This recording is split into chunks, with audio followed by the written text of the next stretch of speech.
All right, Emily. So what are we talking about today? Day trading stocks, robo-advisors, and the change to trade settlement dates.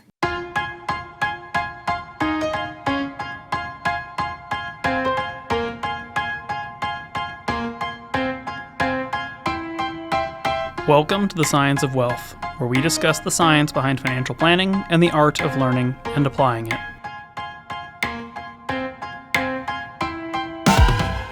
Okay, so a lot of investment stuff today. Why don't you cue us up? What do you want to learn about day trading stocks or robo-advisors or changing trade settlement dates? Well, this past week I've been studying for my Series 7 exam, so we've been covering a lot of this, so it's on my mind. And I've been learning a lot about day trading stocks specifically, which is not something I know a lot about because we don't do that around here. So a lot of it is new, and it's more complicated than I initially thought. I guess I don't always understand why everyone takes the time and goes through all the buying and calling of options and puts and hedging their bets and all of these things that you can do with the market. We don't do that here. Why not? Well, I think the why is super easy here. The why is to make money. That's sort of always the purpose on some level. It's to make money and keep the money you have and so on. But day trading is a very different area of investment. So let's talk a little bit about, I guess, what we do, and then we can talk a little bit about what day traders do, and kind of we can then get into what the difference is and why there's a difference, why we as professionals don't do what they do. And yet they are also professionals doing what they do in a different way. So in context of how we manage money, typically for clients, we tend to utilize index funds, particularly passive exchange-traded funds or ETFs. So things like Vanguard ETFs, BlackRock ETFs, all with very low expense ratios, and that typically are just trying to mirror a major index like the S&P 500 or the S&P 600 or the Russell 2000 or a bond index. And effectively the strategy we're trying to follow through on is that we're trying to build a very efficient portfolio to mirror the market as closely as we can. So that way our clients get generally the performance of the market in the allocation that they have, whether it's more aggressive or more conservative. And they do that kind of as cheaply as possible and with as little of an impact as possible in terms of their returns and sort of the movements of the market. And that way there's a lot less judgment involved. There's a lot less, am I smarter than the market? Am I timing the market right? Am I the world's gift to investment management and I'm going to pick all the right stocks and whatnot? We're avoiding all of that and just saying, look, we're just going to get what the market gets as a general rule. And day traders are looking to really outperform their market, not just match it. Yeah, because otherwise, why go to all the effort if you're just going to match the market's performance? So to be a day trader is to professionally be pretty indifferent to what you're actually investing in. So you probably don't care so much that you're investing in Apple or Amazon or something like that. You are spending a lot more time looking for inefficiencies in the marketplace where, let's say you think a stock is actually worth 120, but it's currently selling at 100. And so you're going to buy it so that way you can ride it up through 120, or you're going to use an option strategy to capitalize on that if it happens, but you're not going to overcommit to it. So there's a million and one different ways to day trade. But the whole point of day trading is you're really trying to make money as quickly as you can in as short of a time as you can. The analogy that gets used for this often is picking up pennies in front of a steamroller. As long as you're good at what you do, you can keep picking up pennies and making money doing it. But if you make a mistake, you will get crushed. Does the average person that's day trading really succeed and able to outperform the market? The average person, absolutely not. But there is such a gross distribution of profits in day trading and professional investing in that sort of sense. To give you an idea, there was a study done a number of years ago that looked at Taiwanese day traders. They looked at 360,000 day traders and found that only about one in 360 could actually outperform the market net of their costs. Editorial pause. Quick correction here. I misquoted the study in this segment. The study, which was Do Individual Day Traders Make Money? Evidence from Taiwan by Barber, Lee, Liu, and Odin, published in May of 2004. The sample size was not 360,000 Taiwanese day traders. It was actually 43,891 day traders. The finding of 1 in 360 outperforming was accurate, but I mixed up my 1 of 360 with the sample size and said 360,000 when it was actually 43,891. With that correction made, let's continue. So when you think about that, that means that, of all the ones that were trying it, right, only 1 out of 360 was succeeding and the other 359 were failing. And I think the other place that I look at this is even just in investment products. If I think about all the actively managed mutual funds, UITs, and so on, statistically, they have a decent shot of beating the market in any given singular year. But as time goes on, they tend to underperform more and more and more. And so the consequence of that, or the byproduct of that, then just means that even though you might make money in the short term, if you're trying to build, let's say, a retirement portfolio, you're typically going to end up underperforming by trying to beat the market. And that's crazy when you think about it, because those firms are wealthy and they have a huge amount of staff, a huge amount of resources. They're paying some of the best and the brightest in the field to try to beat the market consistently. And statistically, they're bad at it. So just what hope does like Scott the gym teacher have, or Karen the librarian? Like, they're wonderful people, our hypothetical gym teacher and librarian, and I wish them all the luck in the world. But just the idea that the average schmuck is going to outperform the markets in general, and certainly outperform the professional investment managers and their professional investment management and research teams, is pretty much laughable. Anybody who beats the market in day trading typically is a statistical anomaly, not somebody who is actually very good at what they do. And probably wouldn't long term. You'd say maybe they will for the first year or something, and then not so much. Well, there's an easy way to think about this too. If you think about the millions and millions and millions of people in the marketplace and just simplify it down to a coin flip, every year everybody flips a coin. And so, if you've got 1 million people, next year you've got 500,000 people, next year you've got 250,000 people, next year you've got 125,000 people. And you just do that year after year after year after year. After 20 or 30 years, you'll still have a couple people who have, through sheer dumb luck, beaten the market every year. But to confuse themselves and think that they are responsible for that instead of just happening to be statistically anomalous is just really, really unlikely. Hmm. Well, if you were wanting to be involved in your trading a little bit and fuss around, why wouldn't you just use a robo-advisor? I guess I don't understand the difference. Well, that's a different story. I think a robo-advisor is sort of a healthy bridge between people who shouldn't day trade and people who need to have the advice of a professional but don't want to pay a lot for it. To give you an idea, the current average CFP professional who manages money for a client has $1 million minimum. The average American does not have $1 million. So right away, the most talented and skilled financial planners, not investment managers, I want to be really careful. I don't think hiring a CFP is a magical recipe for great investment returns. We're not super duper investment specialists. We're broad generalists in financial planning. But in that spirit, if the average wealth manager, investment manager, personal financial advice giver has $1 million minimum, they're going to be inaccessible for the vast majority of the public. And so a robo-advisor is a very cheap and reasonably effective way to get professional investment assistance without paying a huge amount or having to have a ton of money to bring to the table. How much assistance do they provide? I've never looked at a robo-advisor or even looked at the platform. What do they do for you?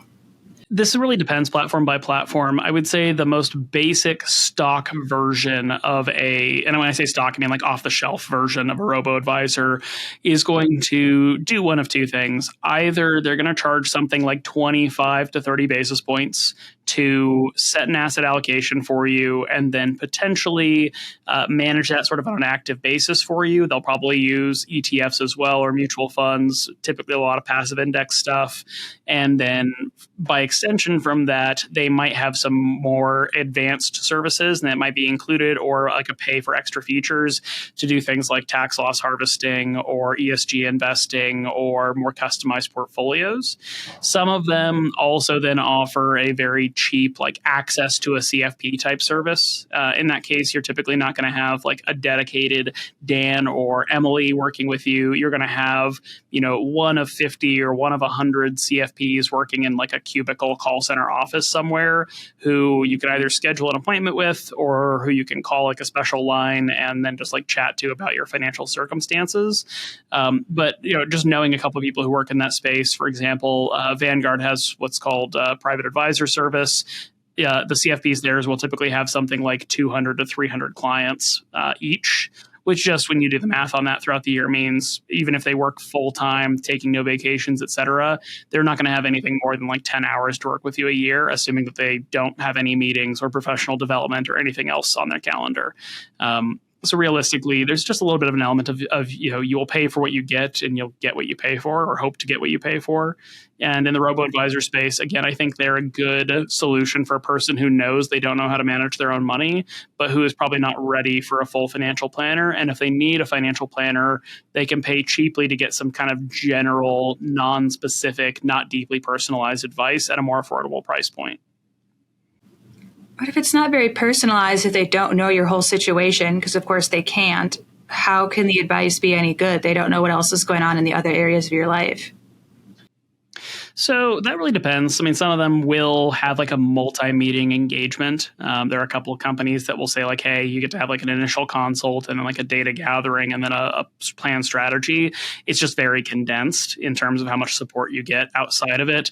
Some companies, the robo-advice or the financial planners who work on the robo-advice, their advice is limited just to the portfolio. It's like, hey, you're in this model right now, but let's learn a little bit more about you, and then we can tweak which model you might be in or how you're using it. I think the bigger element there is that sometimes a lot of the people who are going to engage somebody like a robo-advisor are going to have quick wins available to them. So, things that might pop up in a 5-minute conversation. Are you using a high yield savings? No. Let's go find you a high yield savings. Do you have sufficient home and auto insurance? No. We need to get that upgraded or changed. Are you contributing to your company 401k that has a match? No. Well, you should do that. There's free money there. It's like there's a lot of like quick and dirty advice that people can be given. And often they might even know that they should do that already, but sometimes they just need a professional to kind of give them a kick in the butt. That's true. I found that true personally. That does help.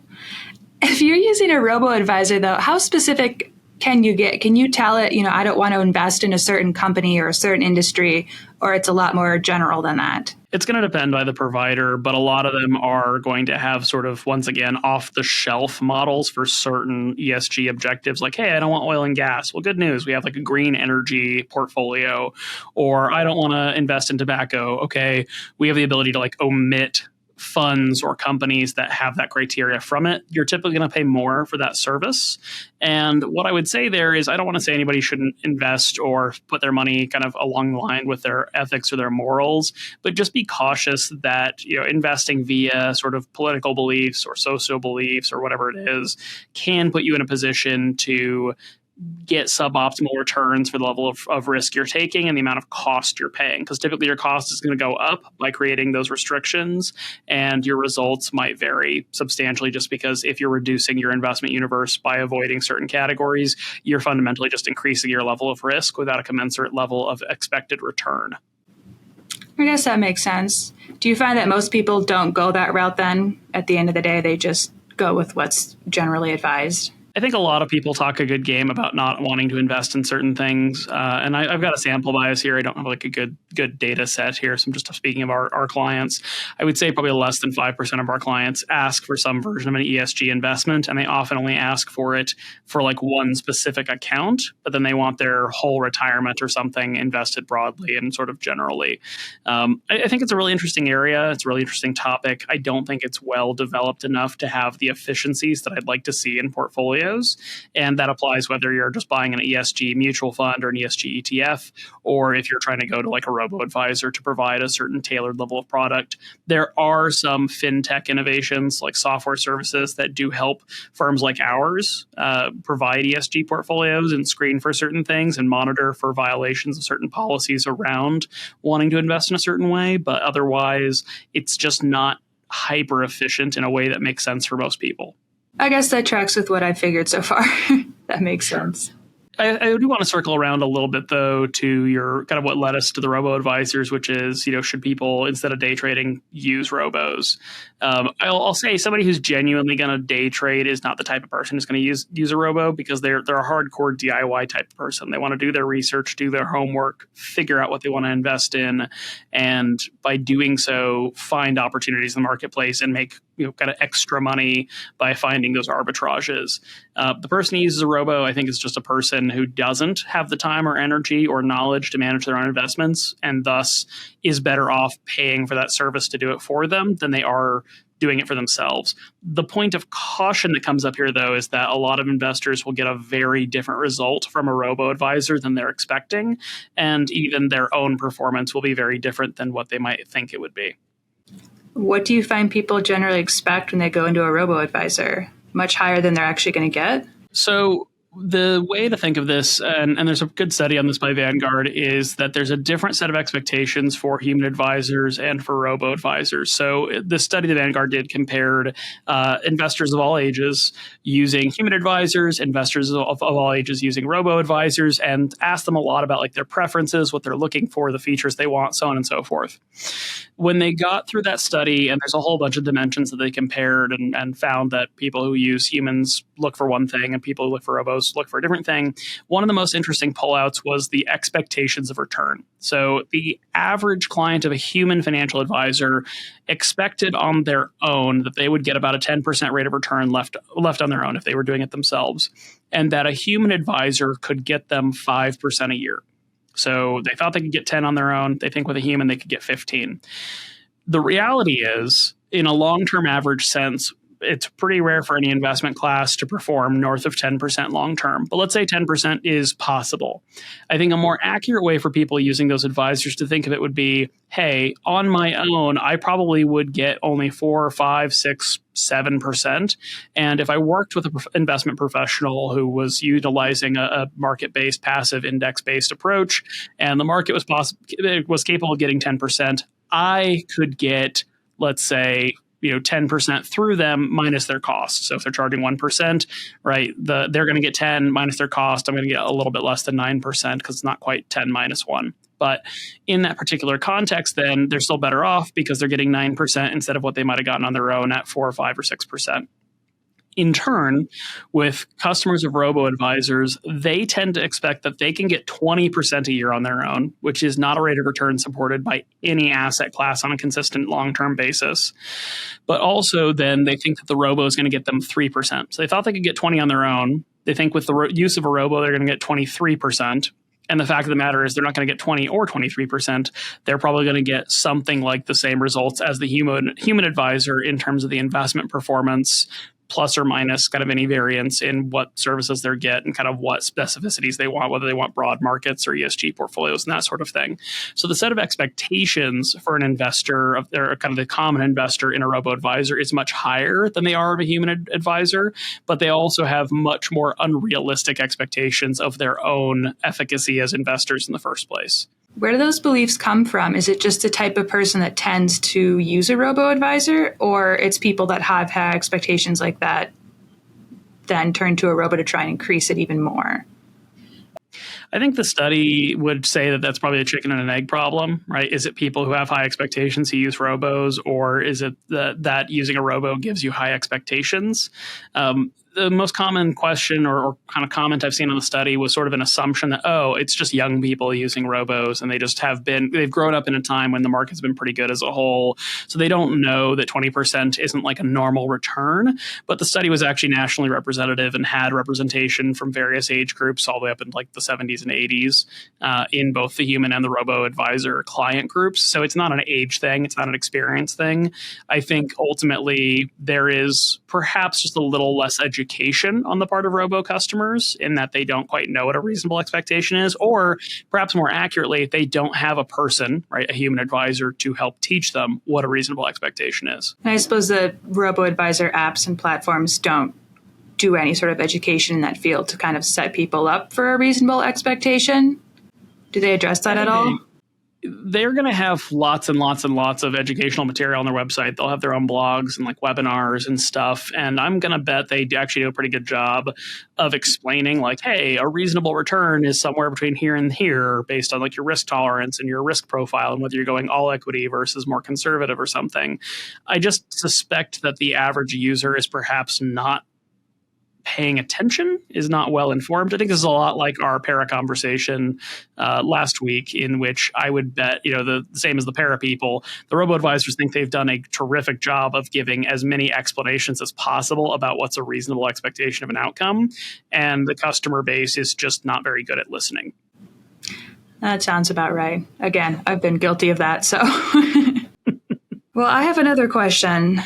This week, there was a change. I'm switching topics now, but in the timeline for settling positions on our platform that we use, it's down to T1 instead. I guess I don't understand why that change even came about and why it wasn't that way in the first place. Well, first of all, it's not just our platform. So Emily's talking about Charles Schwab, which is where we do our brokerage and investing for our clients. But T plus one is actually essentially a national standard that has been changed. So for reference, for somebody who has no idea what T plus one means, T plus one means trade date plus one for the settlement of funds on a purchase or a sale. So if I trade a stock on Monday, that means the money has to settle by Tuesday. T has changed quite a bit over the years. When I very first started, it was T plus three. A couple of years ago, it changed to T plus two. Now, as of this week, as we're recording, it's T plus one. The argument for longer settlements has always been sort of a security measure. Hey, we want to make sure we kind of take it slow and get it right, and that money isn't moving too fast, mistakes aren't being made. But as computers have created more efficiencies and with the advent of greater technology, the settlement process just ultimately is pretty much automated, or almost entirely automated. So from that context, technologically, it's been possible to do T plus one. It could even be possible to just do T or T plus zero. It just settles the same day. We just haven't gotten there yet. But I think as brokerages and custodians get more comfortable with it, we'll probably stay at T plus one or even move to something shorter if technology stays good, and only if there's like a problem that emerges, like money is going missing or trades aren't happening in a time fast enough, regardless of the technology, then we might see that roll back a little bit. But historically, I mean, there was a time period in which settlement was essentially same day. So like the market would be open all day, all the trades would net out, and then you had like couriers running around New York City with like envelopes of cash to settle up trades and whatnot. So trade settlement has always been just sort of an evolving area of practice, but I think there's a lot of advantages to it switching to T plus one. I would be excited if it switched to just T. Wouldn't it be faster and easier to move money and do the trades, and it's just all same day? Yes. And I wish I could just say yes, but like at a fundamental level, yes, T or T plus zero or T plus like 12 hours or something would be great, just from the standpoint of the faster money moves, the happier all of us are as customers and consumers. I think one of the most common things we have to coach clients on is, hey, if you want money from your investment portfolio, it's not available today. Unless it was already available, like if you want to get money out, we have to trade it. It's going to be subject to market days and settlement time periods, and then you still have to wait on the wire or the ACH or whatever is going to be required there. So it does help a lot because it means we're not forced to sit on money quite as long in the event that something's not available. But on the other end of that, it also just helps from the standpoint of, I think it matches our expectations. Something I've learned over the years, both in finance, but even when I worked in technology for a while, is there's a huge difference between consumer-facing technology, which from a basic level is almost idiot-proof, and business technology or sort of back-office technology where everything sort of is grinding gears and people running around with like wrenches screaming at each other to get things to work.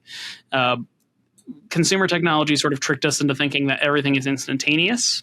So within that context, even like certain trading apps sort of create the illusion that everything is instantaneous. They'll make money available to you if you sell instantly. They'll let you buy with money that hasn't actually settled yet. If you want to sell something and then buy into something else, they'll sort of smooth it over for your customer experience. But on the back end, there's always been this T plus two or T plus one sort of mechanism where money doesn't actually move as fast as you think it does. And that just doesn't meet our kind of instant gratification culture today. That would explain my perspective, because I am used to everything happening instantly for just about every platform that I use in other areas of my life. No. And I think from a user experience, we would all sit there and be like, well, the technology makes it possible, so why isn't it? Why don't we just make it happen that way? And I think the somewhat reasonable pushback is a security concern, a level of safety, security, and making sure, hey, if everything happens truly instantaneously, there's no way to stop something bad from happening. But if there's even just like a little bit of delay, then that gives us just a little bit of a margin of error to prevent things from getting stolen or misplaced, or to help smooth over mistakes if they happen. If you were in charge of the decision, then would you keep it T plus one because of security? Being in charge of the decision for our firm, for our clients, I would love it to be just T. because ultimately we're accountable to our clients. And the T or T+1 thing is really more of a brokerage's problem. So if the brokerages can get the technology and the systems and the processes in place to protect customers, but make it happen faster and more efficiently, I'm 100% in favor of that. Because there is nothing more frustrating than looking at your brokerage and saying, look, like the money's there. We've put in the sales. It should be available. Just let us have it so we can give it to our clients, and having to tell a client, sorry, it's going to be 2 days just because. From our end of business, I would love to see T, or at least keep it at T+1 and never see it go back to 2 or 3. But technology and security and safety are going to drive the decisions there before just my level of impatience. Do you see it going back and increasing ever? You said back to T2 or T3. I think if there are problems, we could see it push back to 2 or 3.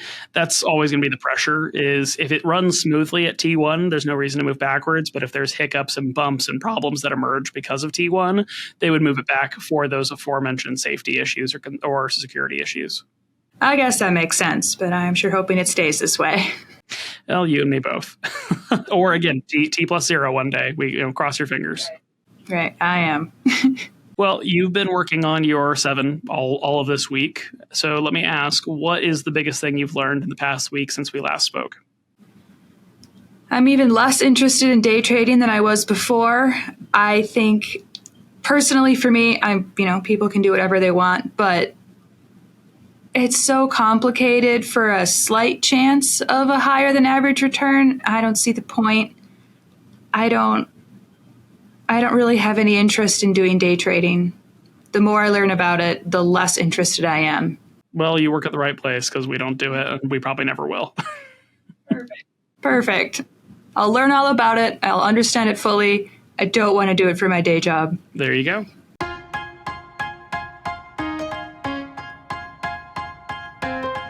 The Science of Wealth is produced by My Wealth Planners, a registered investment advisor in Colorado. The theme song is This Is Your Time by Dan Phillips.